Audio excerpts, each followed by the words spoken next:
আসসালামু আলাইকুম ওয়া রাহমাতুল্লাহ। নাহমাদুহু ওয়া নুসাল্লি আলা রাসূলিল কারীম। আম্মা বা'দ। ফাআউযু বিল্লাহি মিনাশ শাইতানির রাজীম। বিসমিল্লাহির রাহমানির রাহিম।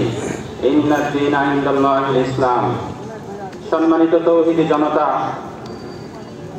আমরা সকলেই অবগত আছি যে আজকে হেফাজতে ইসলাম বাংলাদেশের যে সুমহান সংগঠন, এই সংগঠনের ব্যানারে আমরা একত্রিত হয়েছি।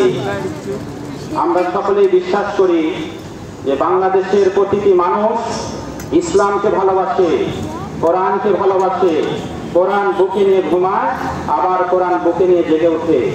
সুতরাং হাতে গোনা কয়েকজন নারী অথবা পুরুষ তারা যদি কোরআনের বিরুদ্ধে কথা বলতে চায়, আমরা এই সমাবেশ থেকে বলতে চাই যে আমাদের রক্তের উপর দিয়ে বয়ে যাবে, আমাদের রক্তের উপর দিয়ে গিয়েই তাদেরকে কথা বলতে হবে। কারণ কোরআনকে আমরা ভালোবাসি। কোরআনের বিপক্ষে কোনো আইন এদেশে বাস্তবায়ন করতে দেওয়া হবে না, হবে না, হবে না। বাংলাদেশে মুসলমানদেরকে যে সম্মান কোরআন দিয়েছে, নারীদেরকে যে সম্মান দিয়েছে, এই সম্মান নিয়ে আমরা খুশি থাকতে চাই। তসলিমা নাসরিনের মতন এদেশে কোরআনের বিরুদ্ধে যেন আমরা কোনো কথা না বলি।